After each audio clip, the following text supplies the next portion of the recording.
What's it going to take to kind of finish out one of these close games you guys have had?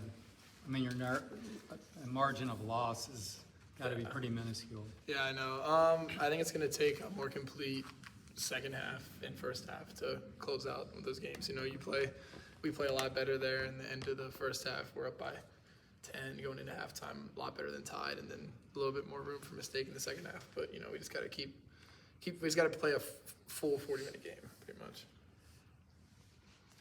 How's it been processing some of these close losses after just the run you guys went on last year? And I know the competitor in you's got to be eating you up.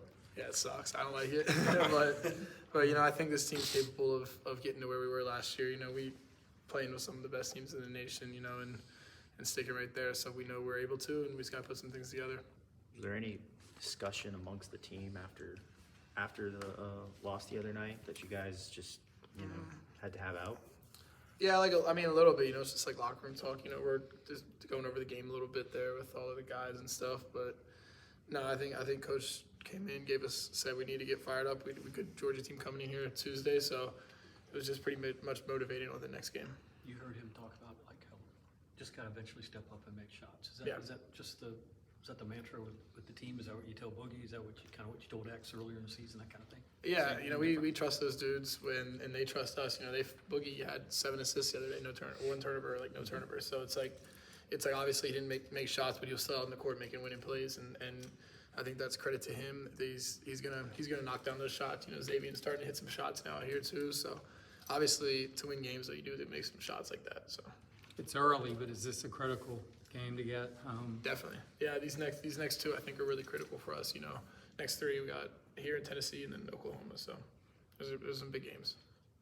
What's it like going through this kind of I mean, you've hit shots, but like going through this kind of playmaking slump late in games? I don't know. I think I'm not really I'm upset about it. I'm definitely upset about it. We need to win these games. Pretty much. That's pretty much what I'm thinking, and I'm fully confident that this team's going to turn around and be able to make some of those plays that we need to in the crunch time there. Have you ever dealt with this type of thing as a player before, where you've been on a team and you guys drop 4 really close games in the last few minutes? Definitely not. I don't think I've ever been on a team that has lost like we have these last couple of games and stuff. But we'll turn it around. We'll be good.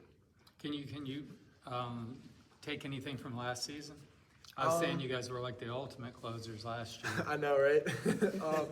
Yeah, I think that in order to get back to that, though, I feel like last year, even when we were had those close games, we still had better plays during the first 2 halves. I think this year, our play at the end of the first half and a little bit of the second half, towards the middle of the second half, hasn't been good enough. I think that's eventually what leads to the those crunch times being so that's we shouldn't be there a couple of these games. We should be up by 10 headed into the last media timeout or something like that. So I think last year we were definitely winning a lot of those games. Usually those teams kind of coming back on us, and then us just pulling away at the end, kind of. So other than a couple games, a little sketchy last year towards the end, but The O-Dome's been great all year. Do you expect it to be a different level with Georgia, ranked Georgia coming in? Definitely, yeah. Georgia's a great team this year. They're playing with the number 1 pace right now, number 2 shot blocking team. So I think it's definitely gonna be rocking. It's a rivalry game too, so it's gonna be excited for it.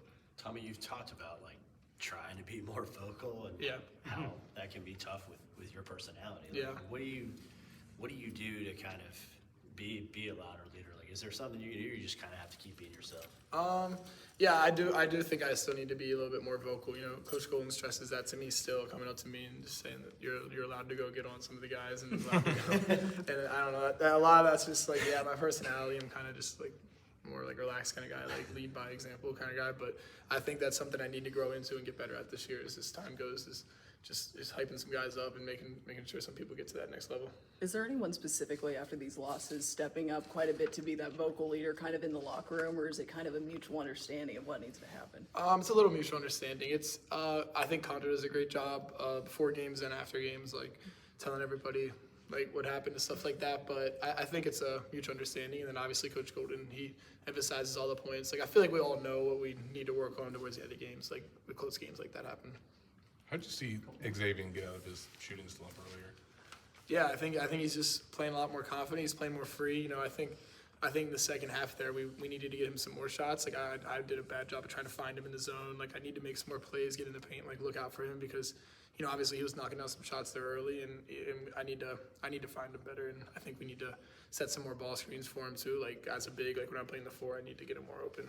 And then last year's loss to Georgia, what do you remember about that game? How you guys came back to the Forgot lead about late? it. Yeah, that game was crazy. And then just like, what did that take? That was the last loss of the season. Like, what did that do Yeah. to just kind of set you guys on that run? Yeah, I mean, that motivated us for sure. You know, we were kind of feeling ourselves there going in the SEC. We won like 4 or 5 straight and then went to Georgia. You know, it just reminded us that any SEC away game, you're going to get the best game out of whoever you play against. And yeah, that game was crazy. I think we were down like 26 or something and came back. And I think Walt hit me for like the one like finger or something. Yeah, and we took the lead. But yeah, they're a really good squad. And I'm really excited to play them tomorrow. Was there a pact made or like a statement of like, we're not losing again after that game? Yeah, a little bit. Like we were just not gonna let this happen again. You know, we're obviously heavily favored going. We're like number 3 in the nation when we played against them there. But yeah, I think it was definitely a turning point in our season. Like, hey, like it's time to go now, and you know, obviously we took care of business at the end of that. So Is it hard against some of these zones that people are throwing at you guys to kind of make sure you take the good shot and not be too unselfish? yeah, a little bit. Yeah, I think zone. A lot of teams are doing it this year. It just kind of like throws off your. I'm sorry, it kind of throws off your rhythm a little bit. So like it kind of like we do it sometimes too. It's smart to do, and I think I need to be better at running the baseline. I kind of got a little stagnant in the corner there, and yeah, I think we need to get to the ball to the middle to the Condo because he's such a good playmaker when he gets the ball in that deep post in that middle area. He freaking hit me like 4 assists the other day. So he always knows where I'm at, and he knows where our whole team's at. He's a really good passer. Thanks, Tom. Appreciate it. Hey, thanks, Jay.